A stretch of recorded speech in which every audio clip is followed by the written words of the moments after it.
દુનિયામાં સૌથી મોટો આઘાત કોઈ દુશ્મન નથી આપતો, પણ એ માણસ આપે છે જેની સાથે તમે તમારી આખી જિંદગી વિતાવી હોય. પરંતુ શું દરેક છુપાયેલું સત્ય દગો જ હોય છે? અમર પોતાની 25 વર્ષની ખુશહાલ જિંદગી પર ગર્વ કરતો હતો, પરંતુ એક જ રાતમાં એ ખુશીઓ ધુમાડો થઈ ગઈ. એક રહસ્યમય વાદળી ફાઇલ, શાંતિ નિકેતન આશ્રમ અને હોસ્પિટલની એક કાળી રાત. આખરે એવું શું હતું જે 25 વર્ષ સુધી અમરથી છુપાવવામાં આવ્યું? આવો જાણીએ ત્યાગ, મજબૂરી અને સમર્પણની એક અનોખી વાર્તા. નમસ્કાર મિત્રો, મારું નામ અમર છે. હું એક સાધારણ સરકારી કર્મચારી હતો. મારી કમાણી ખૂબ ઓછી હતી, પરંતુ એટલી ચોક્કસ હતી કે ઘર માન સન્માન સાથે ચાલી શકે. મારા લગ્ન સુનીતા સાથે થયા હતા. એ ખૂબ જ શાંત સ્વભાવની, ઓછું બોલવાવાળી અને દરેક સંબંધની ઇજ્જત કરવાવાળી સ્ત્રી હતી.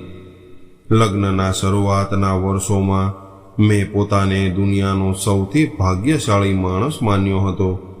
મારા માતા પિતા પણ સુનીતાને ખૂબ પ્રેમ કરતા હતા.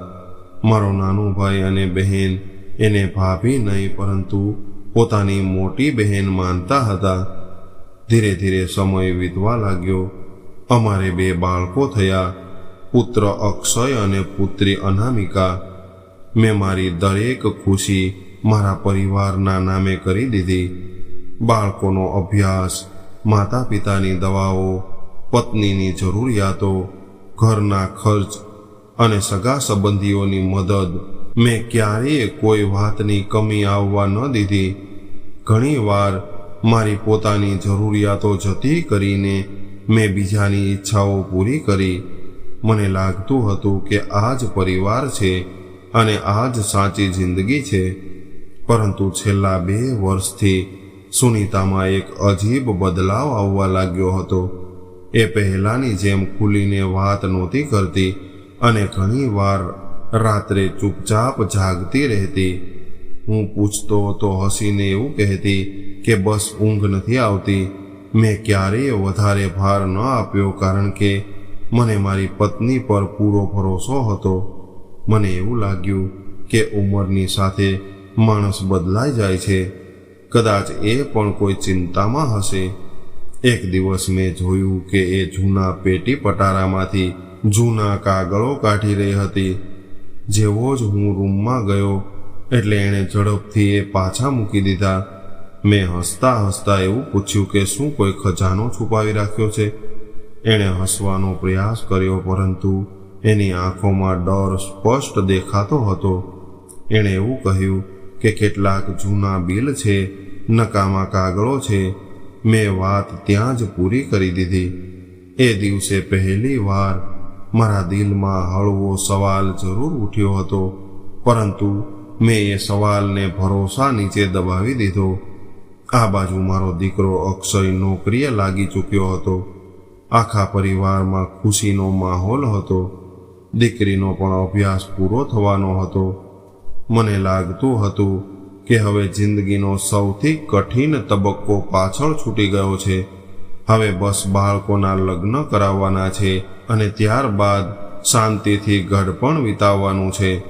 પરંતુ માણસ જે વિચારે છે, જિંદગી હંમેશા એનાથી ઉલટું જ બતાવે છે. અમારા લગ્નની 25મી વર્ષગાંઠ આવવાની હતી.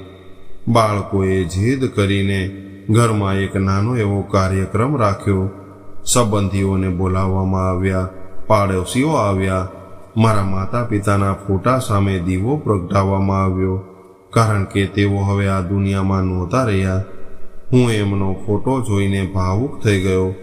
મને એવું લાગ્યું કે જો આજે તેઓ હાજર હોત તો અમને જોઈને કેટલા ખુશ થયા હોત. સાંજે બધા જ લોકો હસીને બોલી રહ્યા હતા. બાળકો અમારા લગ્નનું જૂનું આલ્બમ લઈને આવ્યા. અક્ષયે હસતા હસતા એવું કહ્યું કે આજે પપ્પા અને મમ્મીની 25મી વર્ષગાંઠ છે અને જૂની યાદો ફરીથી તાજી કરીશું. મેં પણ મલકાઈને આલ્બમ હાથમાં લીધું. પહેલા જ પાના પર અમારા લગ્નની તસવીર હતી. હું એ જોતા જોતા જૂની યાદોમાં ખોવાઈ ગયો. ત્યારે જ સુનીતા અચાનક મારા હાથમાંથી આલ્બમ છીનવીને ઊભી થઈ ગઈ. એના ચહેરા પર એવો ભાવ હતો જે મેં પહેલા ક્યારેય નહોતો જોયો. એની આંખોમાં આંસુ પણ હતા અને ગુસ્સો પણ હતો. બધા જ લોકો એને જોવા લાગ્યા. બીજી જ પળે એણે એવી વાત કરી જેણે આખા ઘરના શ્વાસ રોકી દીધા. એણે એવું કહ્યું કે મેં આ માણસ સાથે આજ સુધી એક પણ સત્ય નથી કહ્યું. 25 વર્ષથી ફક્ત જૂઠું જ જીવી રહી છું. રૂમમાં એવો સન્નાટો છવાઈ ગયો જાણે કોઈએ સમયને રોકી દીધો હોય. હું એને જોતો જ રહી ગયો. મને એવું લાગ્યું કદાચ એ મજાક કરી રહી છે, પરંતુ એના ચહેરા પર મજાકનું નામો નિશાન નહોતું. મારી દીકરી રડતા રડતા એની પાસે ગઈ અને કહેવા લાગી કે મમ્મી, તમે આ શું કરી રહ્યા છો? પરંતુ એણે કોઈની પણ વાત ન સાંભળી. એ સીધી જ રસોડામાં ગઈ, ગેસ ચાલુ કર્યો અને લગ્નનું આખું આલ્બમ અગ્નિમાં ફેંકી દીધું. હું દોડ્યો, પરંતુ ત્યાં સુધીમાં તો તસવીરો બળીને રાખ થઈ ગઈ હતી. મારી આંખો સામે મારી આખી જિંદગી ધુમાડામાં ફેરવાઈ રહી હતી. સંબંધીઓ એને પકડવા લાગ્યા. કોઈ એવું કહેતું હતું કે આને ડૉક્ટર પાસે લઈ જાઓ, તો કોઈ એવું કહેતું હતું કે કદાચ આને આઘાત લાગ્યો છે. પરંતુ હું ફક્ત એને જોઈ રહ્યો હતો. હું એની આંખોમાં જવાબ શોધી રહ્યો હતો. એ સતત રડતી હતી અને વારંવાર એક જ વાત કહેતી હતી કે મેં ક્યારેય સાચું નથી કહ્યું, મને માફ કરી દેજો.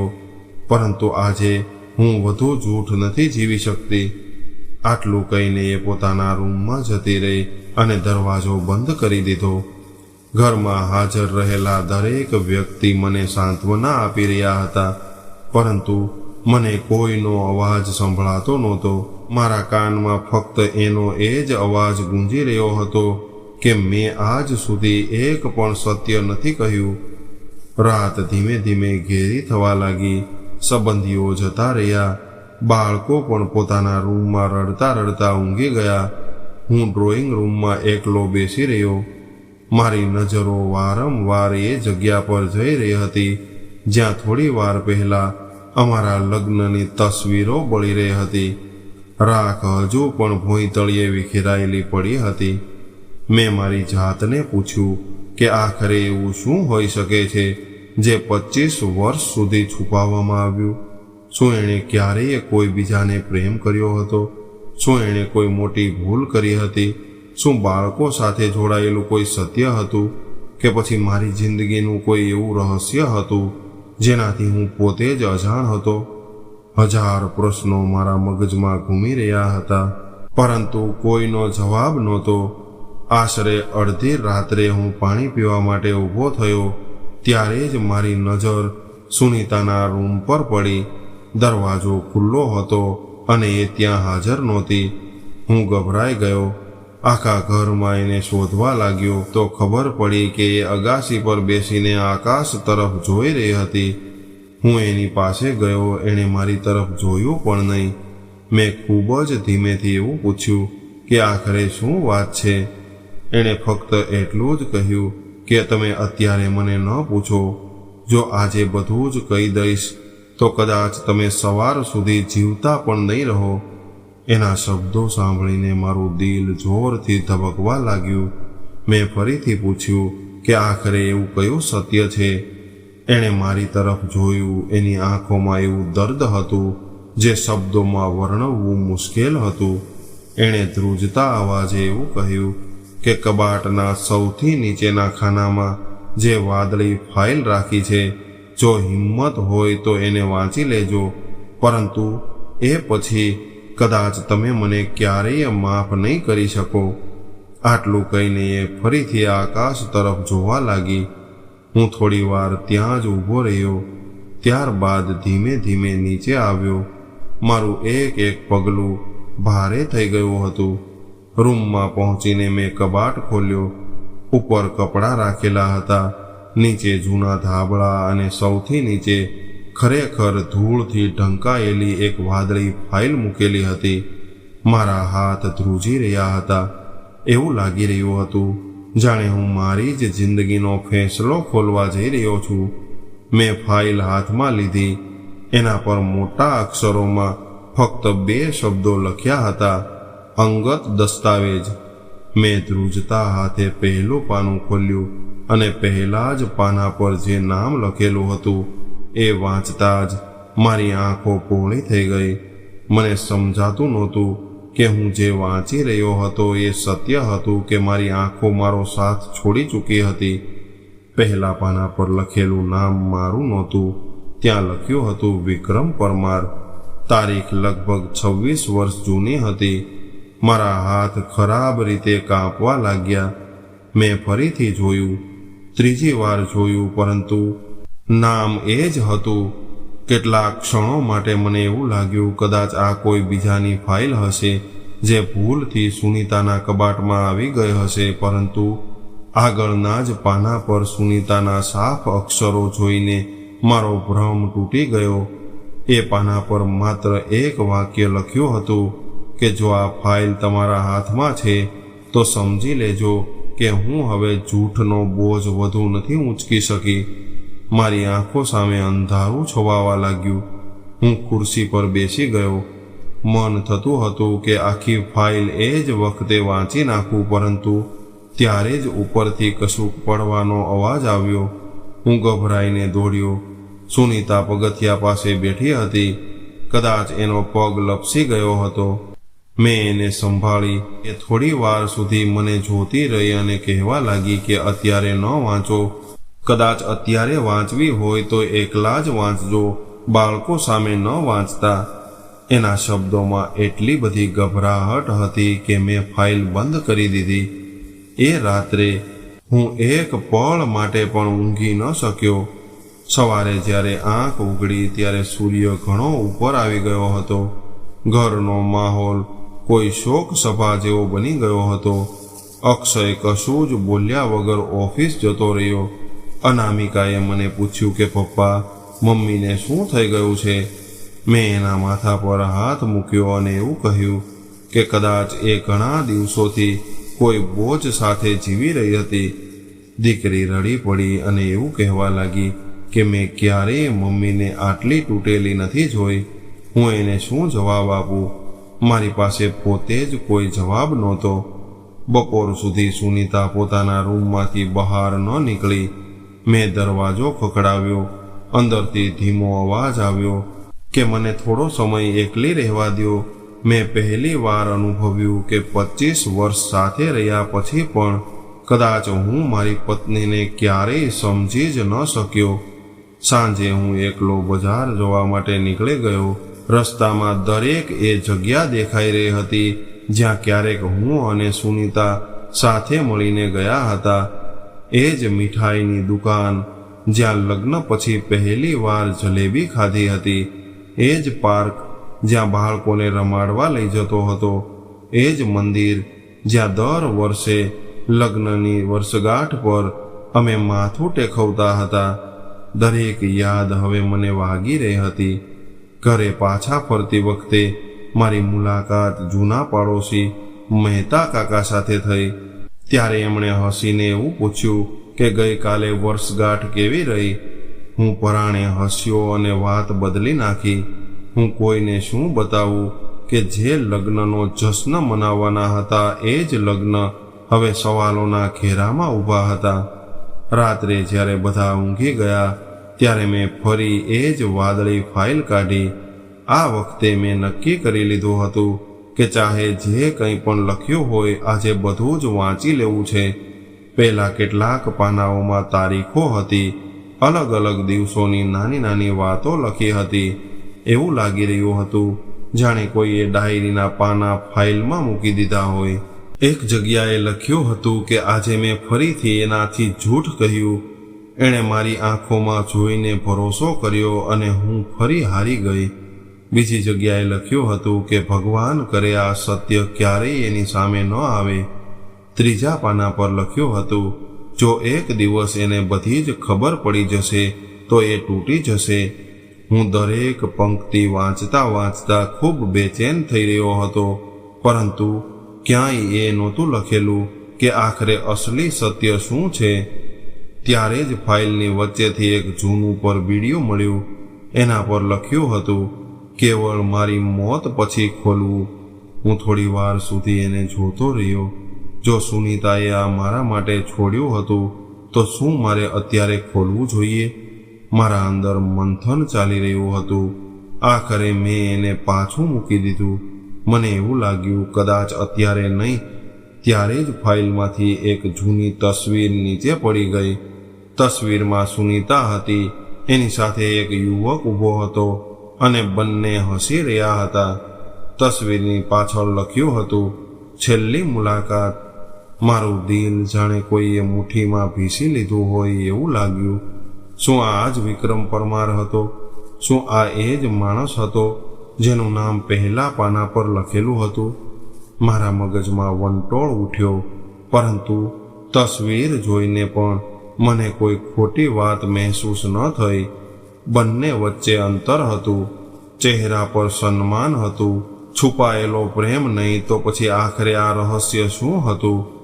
બીજા દિવસે મેં નક્કી કર્યું કે હું સીધી સુનીતા સાથે જ વાત કરીશ, પરંતુ એ સવારે જ મંદિરે જતી રહી.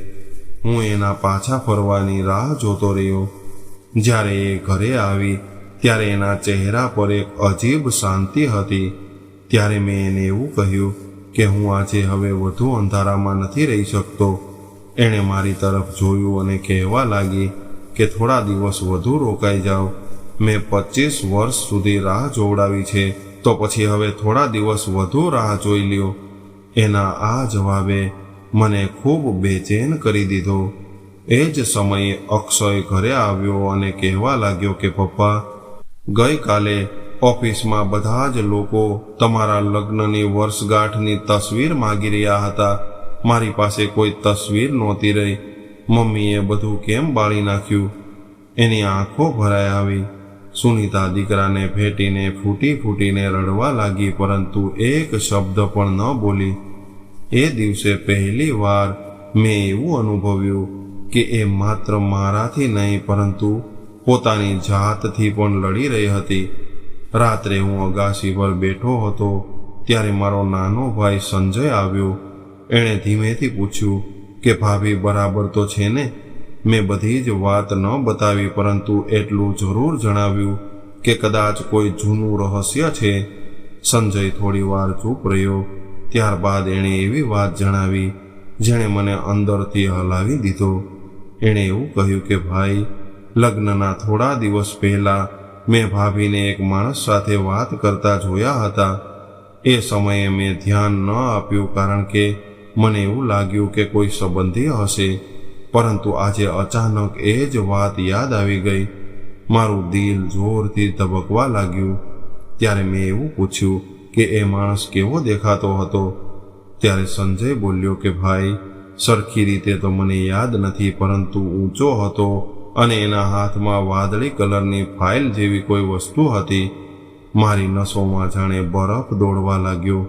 વાદળી ફાઇલ, એ જ રંગ, એ જ રહસ્ય. હવે મને એવું લાગવા લાગ્યું હતું કે આ બધું કોઈ ખૂબ જૂના બનાવ સાથે જોડાયેલું છે. બીજા દિવસે હું ચૂપચાપ આપણા જૂના શહેરમાં જતો રહ્યો જ્યાં અમારા લગ્ન થયા હતા. મેં વિચાર્યું હતું કે કદાચ ત્યાં કોઈ એવો માણસ મળી જાય જે વિક્રમ પરમારને ઓળખતો હોય. લગ્નવાળા જૂના મેરેજ હોલ પાસે પહોંચ્યો તો બધું જ બદલાઈ ગયું હતું. માત્ર સામેવાળી ચાની દુકાન એવી ને એવી હતી. દુકાન ચલાવતો વૃદ્ધ મને ઓળખી ગયો. એણે હસીને કહ્યું કે ઘણા વર્ષો પછી આવ્યા છો બેટા. મેં એનાથી અચકાતા એવું પૂછ્યું કે શું એ વિક્રમ પરમાર નામના કોઈ માણસને ઓળખે છે? ત્યારે વૃદ્ધના હાથમાંથી ચાનો ગ્લાસ છૂટતા બચી ગયો. એણે મારી તરફ એવી રીતે જોયું જાણે કે મેં કોઈ દબાયેલી કબર ખોદી નાખી હોય. એણે ધીમા અવાજે એવું કહ્યું કે આટલા વર્ષો પછી તને એનું નામ કોણે જણાવ્યું? મારો શ્વાસ અટકી ગયો અને મેં એવું કહ્યું કે બસ એમ જ યાદ આવી ગયું દાદા. ત્યારે એ વૃદ્ધ વ્યક્તિ થોડી પળો માટે ચૂપ રહ્યો. ત્યારબાદ કહેવા લાગ્યો કે બેટા, કેટલાક નામો જેટલી વાર દફન રહે એટલું જ સારું હોય છે. એમને ફરીથી ન જગાડો. આટલું કહીને એણે વાત બદલી નાખી. પરંતુ હવે હું રોકાવાનો નહોતો. હું દુકાનમાંથી નીકળી જ રહ્યો હતો કે પાછળથી એ વૃદ્ધે અવાજ આપ્યો કે એણે મારી હથેળીમાં એક ઘડી વાળેલો જૂનો કાગળ મૂક્યો અને એવું કહ્યું કે જો સત્ય જાણવું જ હોય તો પહેલાં આને વાંચી લેજે, પરંતુ ધ્યાન રાખજે, સત્ય હંમેશા માણસને આઝાદ નથી કરતું. ઘણીવાર જિંદગીભર માટે કેદી પણ બનાવી દે છે. મેં ધ્રુજતા હાથે એ કાગળ ખિસ્સામાં મૂકી દીધો. મેં આખી રાત એ ઘડી વાળેલા કાગળને ખિસ્સામાંથી કાઢીને ઘણી વાર જોયો, પરંતુ એને ખોલવાની હિંમત ન થઈ. એવું લાગી રહ્યું હતું જાણે એની અંદર લખેલો એક એક શબ્દ મારી જિંદગીને 2 ભાગમાં વહેંચી દેશે. સવારે સૂર્ય ઉગે એ પહેલાં જ હું ઘરેથી નીકળી ગયો. રસ્તામાં એક સુમસામ પાર્કમાં જઈને મેં ધ્રુજતા હાથે એ કાગળ ખોલ્યો. એના પર માત્ર એક સરનામું લખ્યું હતું અને નીચે એક નામ, શાંતિ નિકેતન વૃદ્ધાશ્રમ. મારા કપાળે પર સેવો વળી ગયો. હું સમજી નહોતો શકતો કે વિક્રમ પરમારનો આ આશ્રમ સાથે શું સંબંધ હોઈ શકે. છતાં પણ મેં ત્યાં જવાનો નિર્ણય કર્યો. આશરે 2 કલાક પછી હું એ જૂના આશ્રમ સામે ઊભો હતો. દિવાલોનો રંગ ઉડી ગયો હતો. લોખંડના ગેટ પર કાટ લાગી ગયો હતો અને અંદર બેસેલા વૃદ્ધોની આંખોમાં એક અજીબ ઉદાસી હતી. મેં રિસેપ્શન પર બેસેલી મહિલાને વિક્રમ પરમાર વિશે પૂછ્યું, એટલે એણે મારી તરફ ધ્યાનથી જોયું અને ધીમા અવાજે એવું પૂછ્યું કે તમે કોણ છો? ત્યારે મેં મારું નામ બતાવ્યું. મારું નામ સાંભળતા જ એના ચહેરાનો રંગ ઉડી ગયો. એણે એવું કહ્યું કે તમે થોડી વાર અહીં બેસો, હું હમણાં જ આવું છું. મારા દિલના ધબકારા ઝડપી થઈ ગયા હતા. થોડી મિનિટો પછી લગભગ 70 વર્ષના એક વૃદ્ધ વ્યક્તિ બહાર આવ્યા. એમના ચહેરા પર ગંભીરતા હતી. એમણે મને પોતાના રૂમમાં બોલાવ્યો. અંદર પહોંચતા જ એમણે દરવાજો બંધ કરી દીધો અને કોઈ ભૂમિકા વગર પૂછી લીધું કે શું સુનીતાએ આખરે સત્ય બતાવી દીધું.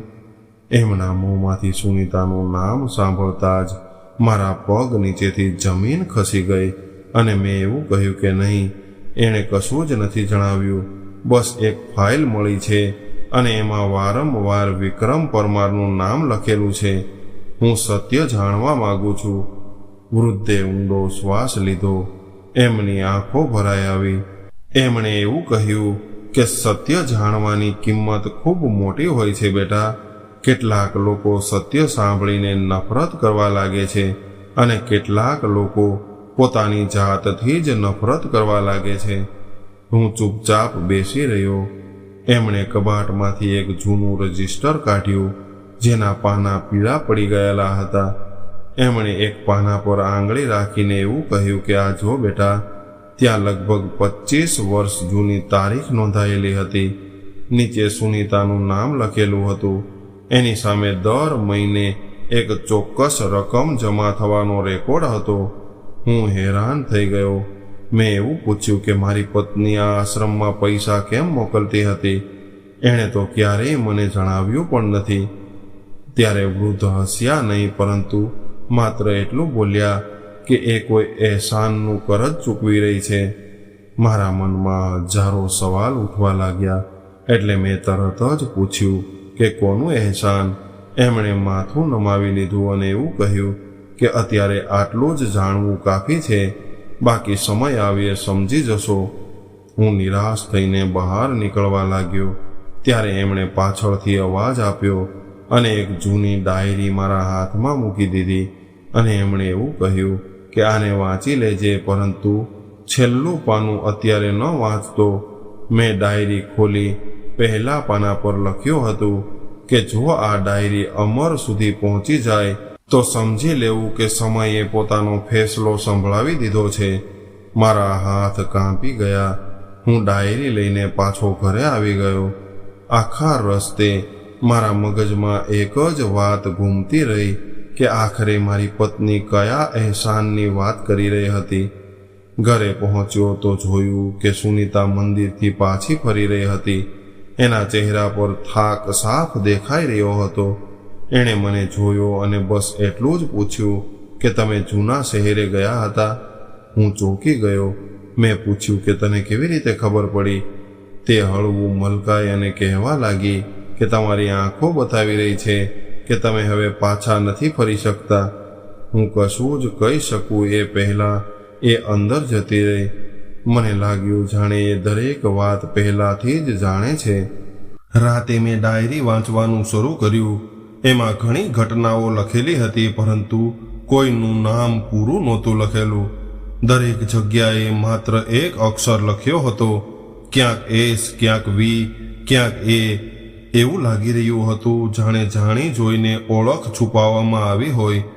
એક જગ્યાએ લખ્યું હતું કે એણે પોતાની આખી જિંદગી કોઈ બીજાની ખુશી માટે દાવ પર લગાવી દીધી. બીજી જગ્યાએ લખ્યું હતું કે જેણે સૌથી વધુ ત્યાગ કર્યો એને જ સૌથી વધુ ખોટો સમજવામાં આવ્યો. હું એક પાનું વાંચતા વાંચતા ખૂબ ગૂંચવાતો જતો હતો. ત્યારે જ એક પાના પર એક વાક્ય વાંચીને મારો શ્વાસ અટકી ગયો. એમાં લખ્યું હતું કે જો અમરને ક્યારેય સત્ય ખબર પડશે તો એ સૌથી પહેલા પોતાની જાતને દોષ આપશે, જ્યારે એની કોઈ ભૂલ જ નથી. હું લાંબો સમય એ જ પંક્તિને જોતો રહ્યો. મારી આંખોમાં આંસુ આવી ગયા. આખરે એવું કયું સત્ય હતું જેમાં મારી કોઈ ભૂલ નહોતી, છતાં પણ હું તૂટી જવાનો હતો. બીજા દિવસે મેં નક્કી કર્યું કે હું હવે સુનીતા પર નજર નહીં રાખું, પરંતુ એની વાતોને સમજવાનો પ્રયાસ કરીશ. મેં જોયું કે એ દર સાંજે ઘરેથી ચૂપચાપ નીકળતી અને આશરે 1 કલાક પછી પાછી આવતી. એક દિવસ મેં દૂરથી એનો પીછો કર્યો.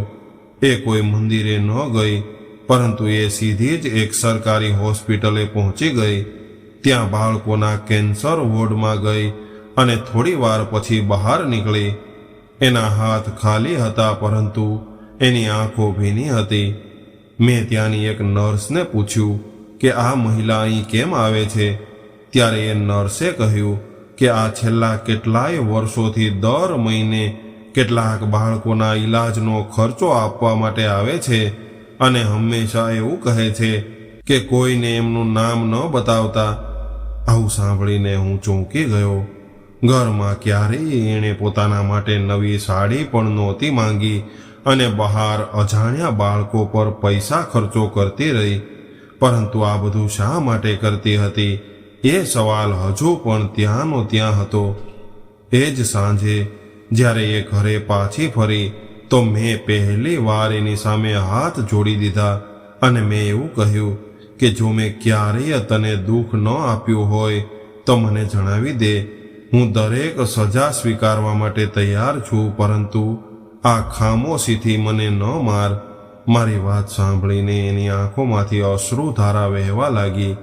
એણે મારો હાથ પકડ્યો અને કહેવા લાગી કે સજા તમને ન મળવી જોઈએ, પરંતુ સૌથી વધુ દર્દ તમે જ સહન કર્યું છે. હું કંઈ સમજી શકું એ પહેલાં જ અક્ષય રૂમમાં આવી ગયો અને વાત ત્યાં જ પૂરી થઈ ગઈ. આગળના કેટલાક દિવસો સુધી ઘરનો માહોલ ખૂબ સામાન્ય દેખાવા લાગ્યો, પરંતુ ભીતર બધું જ વિખેરાઈ ગયેલું હતું. એક રાત્રે હું પાણી પીવા ઊભો થયો તો જોયું કે સુનીતા પૂજાવાળા રૂમમાં બેસીને રડી રહી હતી. એની સામે મારા માતા પિતાની તસવીર મૂકેલી હતી. એ વારંવાર હાથ જોડીને કહી રહી હતી કે મને માફ કરી દો, મેં તમારો ભરોસો તોડ્યો નહોતો, બસ નિભાવી ન શકી.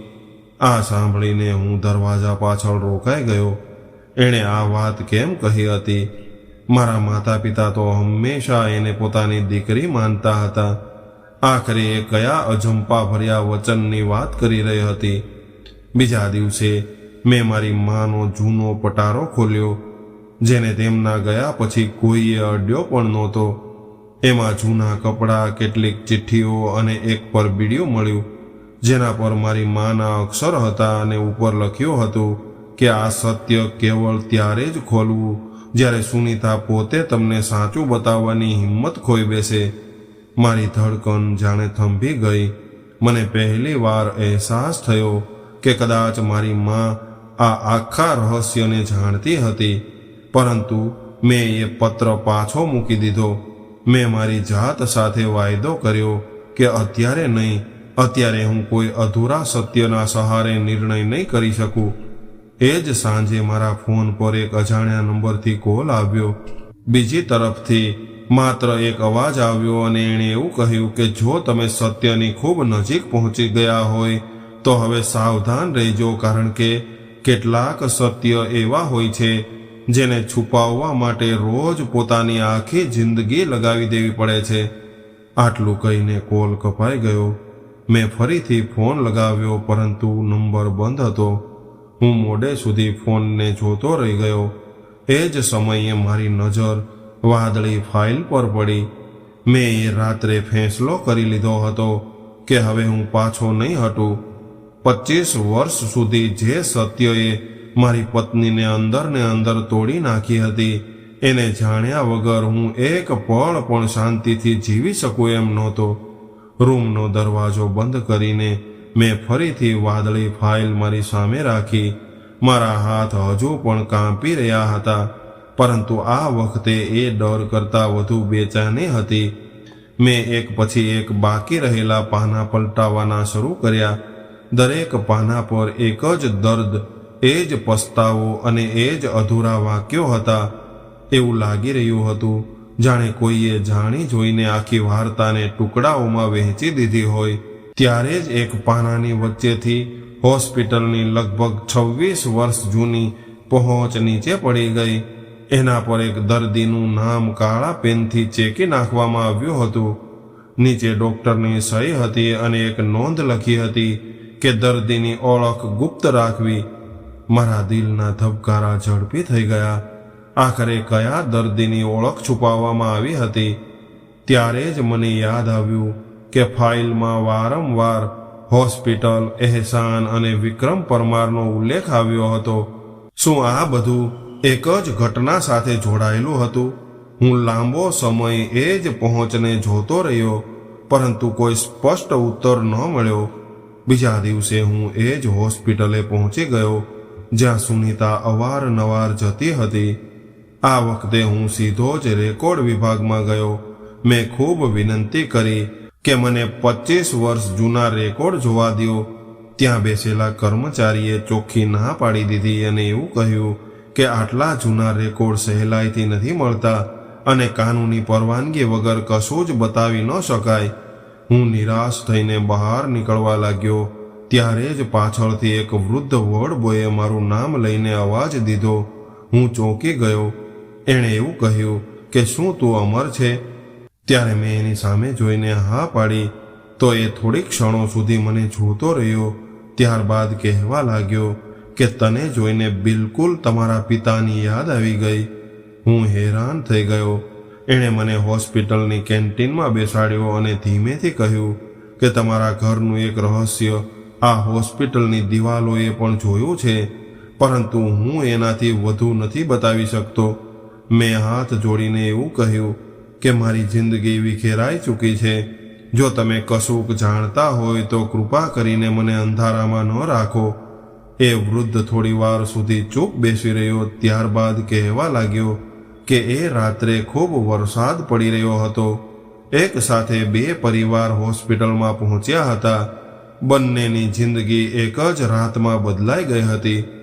એ પછી એણે અચાનક વાત રોકી દીધી. મેં બેચેનીથી પૂછ્યું કે પછી શું થયું? એણે કેવળ એટલું જ કહ્યું કે એ રાત્રે જે ફેસલો થયો એ મજબૂરીનો હતો, સ્વાર્થનો બિલકુલ નહોતો. હું બીજું કશુંક પૂછી શકું એ પહેલાં જ એને કોઈએ અવાજ દીધો અને એ જતો રહ્યો. એના શબ્દો મારા કાનમાં ગૂંજતા રહ્યા કે એ ફેસલો મજબૂરીનો હતો, સ્વાર્થનો બિલકુલ નહોતો. આખરે કેવી મજબૂરી હતી જે 25 વર્ષ સુધી છુપાયેલી રહી. ઘરે પાછા ફરતી વખતે મારું મન ખૂબ ભારે હતું. જેવો જ હું ઘરે પહોંચ્યો અને જોયું કે સુનીતા પૂજા રૂમમાં બેઠી છે.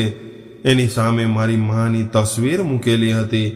એ તસવીર સાથે વાત કરી રહી હતી અને કહી રહી હતી કે માજી, હવે મારામાં તાકાત નથી રહી. મેં જેટલું છુપાવી શકતી હતી એટલું છુપાવ્યું છે, પરંતુ હવે સત્ય પોતે જ રસ્તો શોધી ચૂક્યું છે. હું દરવાજા પાછળ ઊભો બધું સાંભળી રહ્યો હતો. મારી આંખો ભરાઈ આવી. પહેલી વાર મને અહેસાસ થયો કે સુનીતા રહસ્યના કારણે વર્ષોથી એકલી બળી રહી હતી. એ જ રાત્રે મેં માનો એ જૂનો પત્ર ફરીથી હાથમાં લીધો. ખૂબ મોડે સુધી એને જોતો રહ્યો, પરંતુ પછી પાછો મૂકી દીધો. મારા મને એવું કહ્યું કે જો માએ આ પત્ર સુનીતાના સત્ય બતાવ્યા પછી વાંચવા માટે છોડ્યો હોય તો મારે એમનો વિશ્વાસ ન તોડવો જોઈએ. બીજા દિવસે મારો દીકરો અક્ષય મારી પાસે આવ્યો અને કહેવા લાગ્યો કે પપ્પા, છેલ્લા કેટલાક દિવસોથી તમે બદલાઈ ગયા હોય એવું લાગે છે. પહેલાં તમે દરેક વાત મલકાઈને કરતા હતા, પરંતુ હવે તમારી આંખોમાં હંમેશા ડર દેખાય છે. એની વાત સાંભળીને હું મારી જાતને રોકી ન શક્યો. મેં એને ભેટી લીધો અને કહેવા લાગ્યો કે ચાહે જે કંઈ પણ થઈ જાય, અમારો પરિવાર તૂટવો ન જોઈએ. એના શબ્દો મારા દિલમાં ઉતરી ગયા. મને એવું લાગ્યું કે સત્ય ચાહે કેટલું પણ મોટું હોય, આ બાળકોની દુનિયા ન તૂટવી જોઈએ. પરંતુ કિસ્મત કદાચ હજુ આપણને વધુ પારખવા માંગતી હતી. એ જ બપોરે મારા ફોન પર એ જ અજાણ્યા નંબરથી કોલ આવ્યો. આ વખતે અવાજ પહેલાં કરતાં વધુ ધીમો હતો. એણે એવું કહ્યું કે જો તમે લોકર ખોલવા જઈ રહ્યા હોય તો એકલા ન જતા. ત્યાં તમને માત્ર કાગળો નહીં મળે, તમને તમારી આખી જિંદગી મળશે. આટલું કહીને કોલ કપાઈ ગયો. મેં તરત સામેથી ફોન લગાવ્યો, પરંતુ નંબર ફરીથી બંધ હતો. હવે એ સાફ થઈ ચૂક્યું હતું કે કોઈ એવી વ્યક્તિ છે જે આખી વાર્તા જાણે છે અને દૂરથી બધું જોઈ રહી છે. બીજા દિવસે બેંક જતા પહેલા હું સીધો જ મંદિરે ગયો. ભગવાન સામે ઊભા રહીને પહેલી વાર મેં કશું માંગ્યું નહીં અને કેવળ એટલું જ કહ્યું કે જે પણ સત્ય હોય મને એને સ્વીકારવાની તાકાત આપજો. મંદિરથી બહાર નીકળ્યો તો સામે એ જ શાંતિ નિકેતન આશ્રમવાળા વૃદ્ધ ઊભા હતા. એમણે મને જોઈને એવું કહ્યું કે આજે ફેસલો થઈ જશે. મેં પૂછ્યું કે શું તમે મારી સાથે આવશો? તો એમણે થોડી ક્ષણો વિચાર કર્યો અને પછી ધીરેથી બોલ્યા કે કદાચ હવે મારું પણ ત્યાં હોવું જરૂરી છે. અમે બંને બેંક પહોંચ્યા. કાનૂની પ્રક્રિયા પૂરી થઈ. મેનેજર અમને નીચે બનેલા જૂના લોકર રૂમમાં લઈ ગયા. દિવાલો પર ભેજ હતો. લોખંડની અલમારીઓ પર સમયની ધૂળ જામી ગઈ હતી. એમણે સામે એક લોકર તરફ ઈશારો કર્યો. એના પર લખ્યું હતું 17 નંબર. મારા હાથમાં એ જ જૂની ચાવી હતી. હું એ તાળામાં લગાવવા જ જતો હતો કે મારી આંગળીઓ કાંપવા લાગી. મારી સાથે ઊભેલા વૃદ્ધે મારો ખભો પકડીને એવું કહ્યું કે હિંમત રાખ બેટા. કેટલાક સત્ય માણસને તોડવા માટે જરૂર આવે છે, પરંતુ એ જ તુફાનમાંથી નવો માણસ પણ જન્મ લે છે. મેં ધ્રુજતા હાથે ચાવી ફેરવી. તાળું ધીમેથી ખુલી ગયું. મેં લોકરનો દરવાજો ખોલ્યો.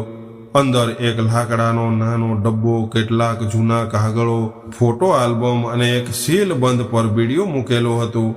ડબ્બા પર માત્ર એક નામ લખ્યું હતું, અમર. મારી આંખો ભરાઈ આવી.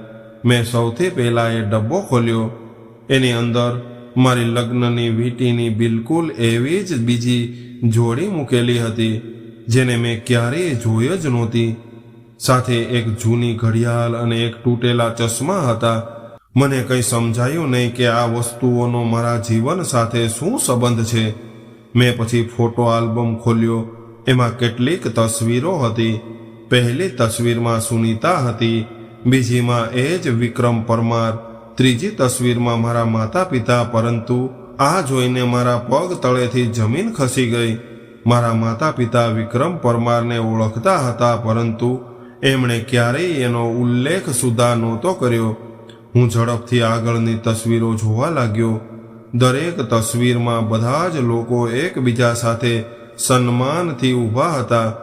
ક્યાંય એવું ન લાગ્યું કે કોઈ છૂપો પ્રેમ સંબંધ હતો, બલકે એવું લાગી રહ્યું હતું જાણે તેઓ કોઈ કઠિન પરિસ્થિતિમાંથી પસાર થઈ રહ્યા હોય.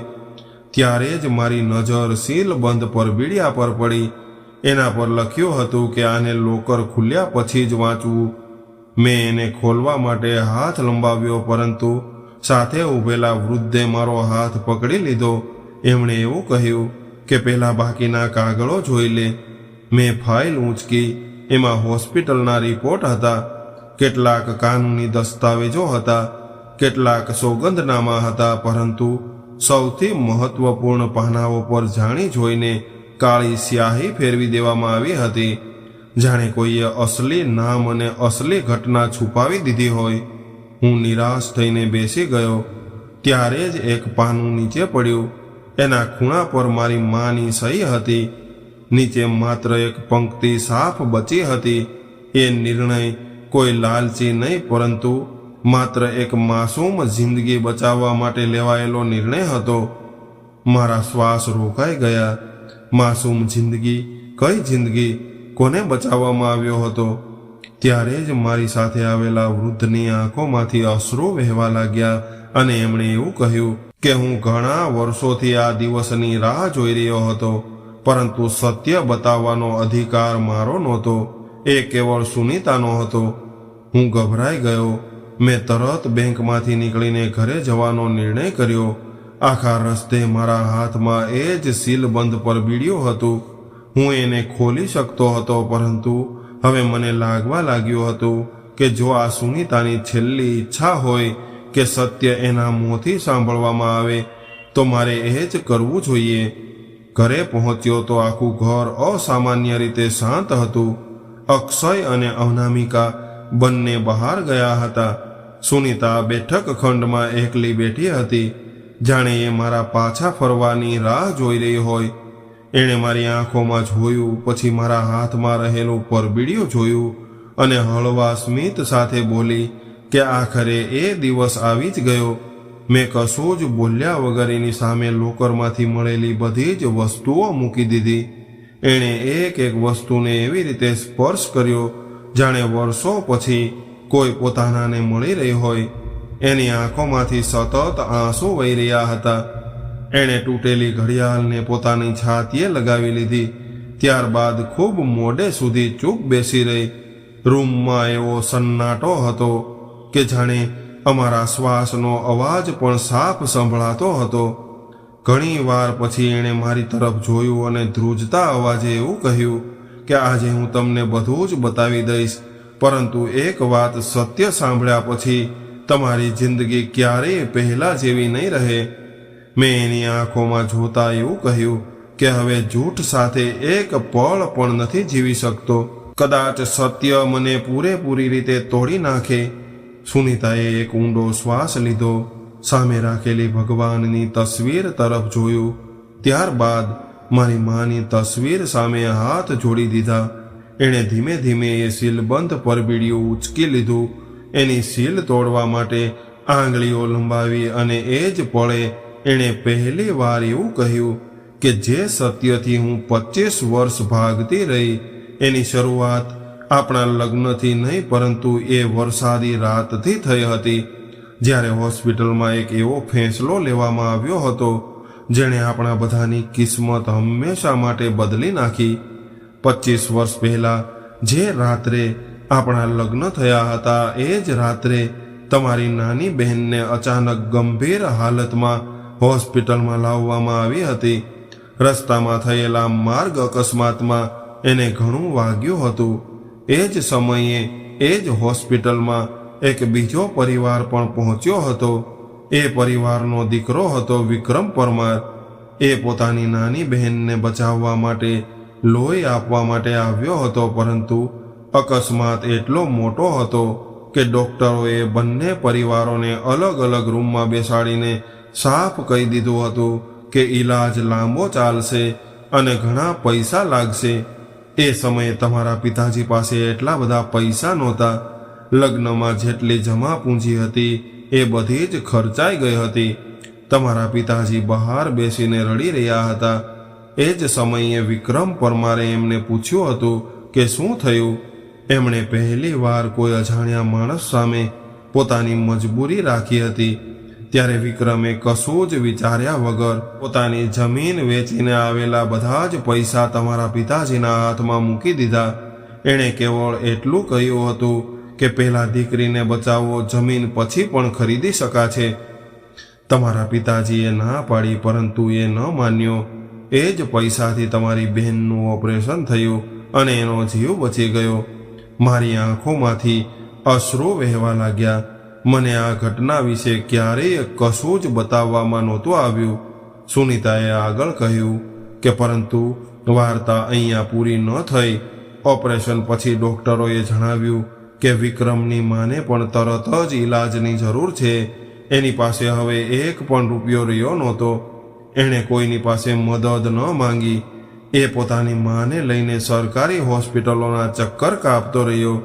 ઈલાજમાં મોડું થતું ગયું અને કેટલાક મહિનાઓ પછી એની મા આ દુનિયામાંથી જતી રહી. એને હંમેશા એ જ દુઃખ રહ્યું કે એણે કોઈ બીજાની દીકરી બચાવી લીધી, પરંતુ પોતાની માને ન બચાવી શક્યો. આવું સાંભળતા જ મારી છાતી ફાટવા લાગી. સુનીતાનો અવાજ ગદગદ થઈ ગયો. એણે એવું કહ્યું કે તમારા પિતાજી આ બોજ ક્યારેય સહન ન કરી શક્યા. એમણે ઘણી વાર પૈસા પાછા આપવાનો પ્રયત્ન કર્યો, પરંતુ દર વખતે વિક્રમે લેવાની ના પાડી દીધી અને એવું કહ્યું કે જો ખરેખર મારો અહેસાન ઉતારવા માંગતા હોય તો કોઈ જરૂરિયાતમંદની મદદ કરતા રહેજો. એ જ દિવસે તમારી માએ મારી સામે હાથ જોડીને કહ્યું હતું કે જો ક્યારેય આપણે આ વાત અમરને બતાવશું તો તે જિંદગીભર પોતાની જાતને દોષ આપતો રહેશે. એટલા માટે આ રહસ્ય અહીંયા જ દફન રહેશે. આવું બધું સાંભળીને હું સુન્ન થઈને બેસી રહ્યો, પરંતુ ત્યારબાદ મેં એવું પૂછ્યું કે જો વાત માત્ર આટલી જ હતી તો એ 25 વર્ષ સુધી જૂઠ બોલવાની વાત કેમ કહી? સુનીતા ફૂટ ફૂટ કરીને રડી પડી અને એવું કહ્યું કે કારણ આ વાર્તા અહીંયા પૂરી નહોતી થઈ. કેટલાક વર્ષો પછી તમારા પિતાજી અને મા બંનેનું અવસાન થઈ ગયું. મરતા પહેલા એમણે મારો હાથ પકડીને કહ્યું હતું કે દર મહિને વિક્રમ સુધી કંઈક મદદ પહોંચતી રહેવી જોઈએ, પરંતુ અમરને ક્યારેય ન બતાવતી. એને એવું લાગશે કે એના કારણે એક માનો જીવ ગયો. ત્યારે મેં એમને વચન આપ્યું હતું. ત્યારબાદ મેં મારી જરૂરિયાતો ઓછી કરી દીધી. નવી સાડી લેવાનું છોડી દીધું, ઘરેણાં ન બનાવ્યા, બાળકોના રમકડા પણ વિચારીને ખરીદ્યા અને દર મહિને થોડા ઘણા પૈસા અલગ રાખીને પહેલા શાંતિનિકેતન આશ્રમ દ્વારા વિક્રમ સુધી પહોંચાડતી રહી. ત્યાર પછીથી જ્યારે એ પોતે બીમાર રહેવા લાગ્યો અને એણે પૈસા લેવાના પણ બંધ કરી દીધા, તો એની જ ઈચ્છા પર મેં એ પૈસાથી ગરીબ બાળકોનો ઈલાજ કરાવવાનું શરૂ કરી દીધું. એણે કહ્યું હતું કે જો મારી મા ન બચી શકી તો ઓછામાં ઓછું કોઈ બીજાની માનું બાળક જરૂર બચી જવો જોઈએ. મારી આંખો સામે છેલ્લા 25 વર્ષની દરેક ઘટના ગુમવા લાગી હતી. સુનીતાનો દરેક ત્યાગ, દરેક ચૂપકીદી, દરેક અધૂરું સ્મિત, દરેક છુપાયેલું અશ્રુ હવે સમજાવા લાગ્યું હતું. મેં ધ્રુજતા અવાજે એવું પૂછ્યું કે તો પછી લગ્નનું આલ્બમ કેમ બાળી દીધું? એણે માથું નમાવી દીધું અને એવું કહ્યું, કારણ કે આપણી લગ્નની દર વર્ષગાંઠે મને એ જ રાત યાદ અપાવતી હતી. મને લાગતું હતું કે મારી ખુશીઓનો પાયો કોઈ બીજાના દર્દ પર ઊભો છે. 25 વર્ષ સુધી હું આ બોજ ઉચકતી રહી, પરંતુ એ દિવસે હું તૂટી ગઈ. મને એવું લાગ્યું કે હવે વધારે જૂઠું નથી જીવી શકતી. મેં આલ્બમ નહોતું બાળ્યું. અમર, હું મારા અંદર બળી રહેલા અપરાધ ભાવને બાળવા માંગતી હતી, પરંતુ એ પણ ન બળ્યો. આવું સાંભળતા જ હું મારી જગ્યા પરથી ઊભો થઈ ગયો અને એની સામે ઘૂંટણીએ બેસી ગયો. મેં એના હાથ મારા હાથમાં લઈ લીધા. મારી આંખોમાંથી સતત અશ્રુ વહી રહ્યા હતા. મેં એવું કહ્યું કે તે મારાથી જૂઠું નથી બોલ્યું સુનીતા. તે એક પરિવારનું સન્માન બચાવ્યું છે. મારા માતા પિતાની છેલ્લી ઈચ્છા નિભાવી છે અને મને એ દુઃખથી બચાવી રાખ્યો છે જેને હું કદાચ ક્યારેય સહન ન કરી શક્યો હોત. ભૂલ જો કોઈની હતી તો સમયની હતી, જેણે બે પરિવારોની ખુશીઓ એક જ રાતમાં વેચી દીધી હતી. ત્યારે જ દરવાજા પર આહટ થઈ. અક્ષય અને અનામિકા બંને ઊભા હતા.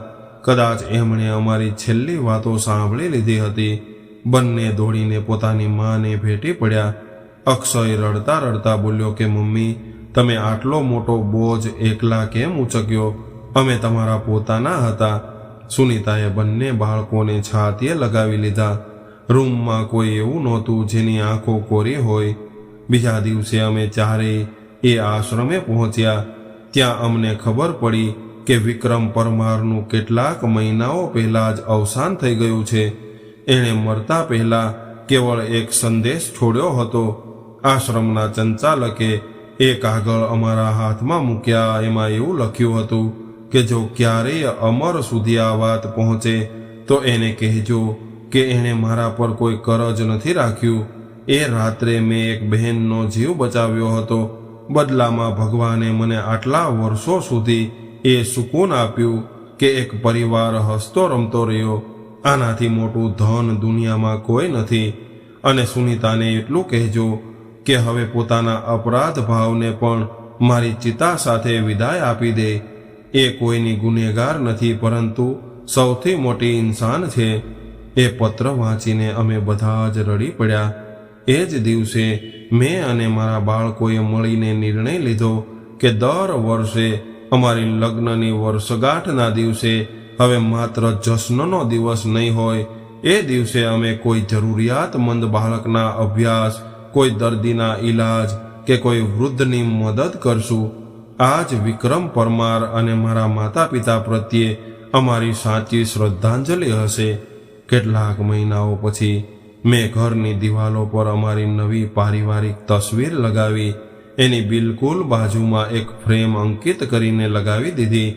એમાં વિક્રમ પરમારની નાની તસવીર હતી અને નીચે માત્ર એક પંક્તિ લખી હતી, કેટલાક સંબંધો લોહીથી નહીં પરંતુ ત્યાગથી બને છે.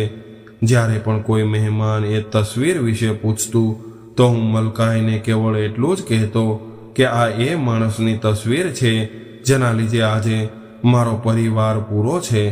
આજે એ ઘટનાને કેટલાય વર્ષો વીતી ગયા છે. હું જ્યારે પણ પાછળ વળીને જોઉં છું તો સમજાય છે કે જિંદગીમાં સૌથી મોટું ધન પૈસા નહીં પરંતુ ભરોસો હોય છે. સૌથી મોટી તાકાત અહંકાર નહીં પરંતુ ત્યાગ હોય છે. અને સૌથી મોટો વારસો જમીન જાયદાદ નહીં પરંતુ સારા કર્મો હોય છે. માતા પિતાનું સન્માન કરવાવાળો માણસ ક્યારેય ગરીબ નથી હોતો, કારણ કે એમના આશીર્વાદથી મોટી કોઈ સંપત્તિ નથી. સંબંધો ત્યાં સુધી મજબૂત રહે છે જ્યાં સુધી એમાં સત્ય સાથે સંવેદનશીલતા પણ જોડાયેલી હોય. દરેક સત્ય તરત જ બોલી દેવું એ જ બુદ્ધિમાની નથી હોતી, પરંતુ એવું જૂઠ પણ ન જીવવું જોઈએ જે કોઈ પોતાના આત્માને રોજ રોજ તોડી નાખે. મેં શીખ્યું કે ઈમાનદારી કેવળ શબ્દોમાં નહીં, દાનતમાં હોય છે.